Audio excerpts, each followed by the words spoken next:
This is chapter 3 in The Science of Getting Rich by Wallace D. Wattles.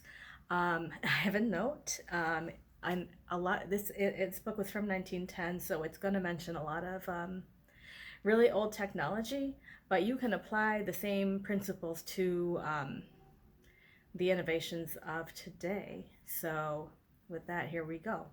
Chapter 3: Is opportunity monopolized? No man is kept poor because opportunity has been taken away from him, because other people have monopolized the wealth and have put a fence around it. You may be shut off from engaging in business in certain lines, but there are other channels open to you. Probably it will be hard for you to get control of any of the great railroad systems. That field is pretty well monopolized, but the electric railway business is still in its infancy and offers plenty of scope for enterprise.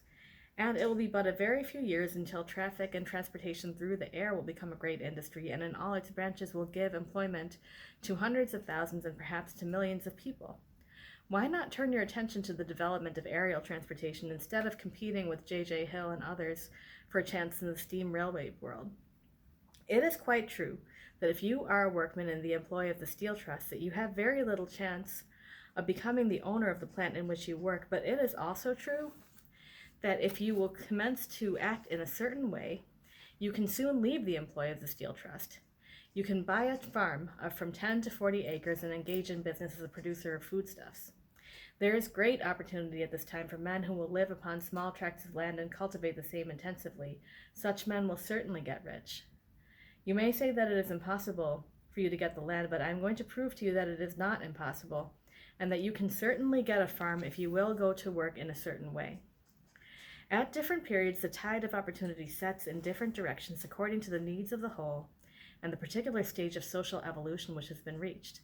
At present in America, it is setting towards agriculture and the allied industries and professions. Today, opportunity is open before the factory worker in his line. It is open before the businessman who supplies the farmer more than before the one who supplies the factory worker, and before the professional man who waits upon the farmer, more than before the one who serves the working class. There is an abundance of opportunity for the man who will go with the tide instead of trying to swim against it. So the factory workers, either as individuals or as a class, are not deprived of opportunity. The workers are not being kept down by their masters. They are not being ground by the trusts and combinations of capital. As a class, they are where they are because they do not do things in a certain way. If the workers of America chose to do so, they could follow the example of their brothers in Belgium and other countries and establish great department stores and cooperative industries. They could elect men of their own class to office and pass laws favoring the development of such cooperative industries, and in a few years they could take peaceable possession of the industrial field. The working class may become the master class whenever they will begin to do things in a certain way. The law of wealth is the same for them as it is for all others. This they must learn, and they will remain where they are as long as they continue to do as they do. The individual worker, however, is not held down by the ignorance of the mental slothfulness of his class. He can follow the tide of opportunity to riches, and this book will tell him how. No one is kept in poverty by a shortness in the supply of riches. There is more than enough for all. A palace as large as the Capitol at Washington might be built for every family on earth from the building material in the United States alone. And under intensive cultivation, this country would produce wool, cotton, linen, and silk, enough to clothe each person in the world, finer than Solomon was arrayed in all his glory, together with food enough to feed them all luxuriously. The visible supply is practically inexhaustible, and the invisible supply really is inexhaustible. Everything you can see on earth is made from one original substance out of which all things proceed. New forms are constantly being made, and older ones are dissolving, but all are shapes assumed by one thing. There is no limit to the supply of formless stuff or original substance. The universe is made out of it, but it was not all used in making the universe.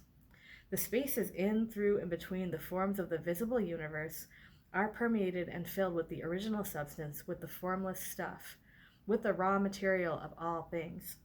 10,000 times as much as has been made might still be made, and even then we should not have exhausted the supply of universal raw material. No man, therefore, is poor because nature is poor or because there is not enough to go around. Nature is an inexhaustible storehouse of riches. The supply will never run short. Original substance is alive with creative energy and is constantly producing more forms. When the supply of building material is exhausted, more will be produced. When the soil is exhausted so that foodstuffs will no longer grow upon it, it will be renewed or more soil will be made. When all the gold and silver has been dug from the earth, if man is still in such a stage of social development that he needs gold and silver, more will be produced from the formless. The formless stuff responds to the needs of man. It will not let him be without any good thing. This is true of man collectively. The race as a whole is always abundantly rich, and if individuals are poor, it is because they do not follow the certain way of doing things which makes the individual man rich. This is true of man. Wait, no, that's not. This formless stuff is intelligent. It is stuff which thinks. It is alive and is always impelled toward more life. It is the natural and inherent impulse of life to seek to live more. It is the nature of intelligence to enlarge itself, and of consciousness to find fuller expression. The universe of forms has been made by formless living substance, throwing itself into form in order to express itself more fully. The universe is a great, living presence, always moving inherently towards more life and fuller functioning. Nature is formed for the advancement of life. Its impelling motive is the increase of life. For this cause, everything which can possibly minister to life is bountifully provided. There can be no lack unless God is to contradict himself and nullify his own works. You are not kept poor by lack in the supply of riches. It is a fact which I shall demonstrate a little farther on, that even the resources of the formless supply are at the command of the man or woman who will act and think in a certain way.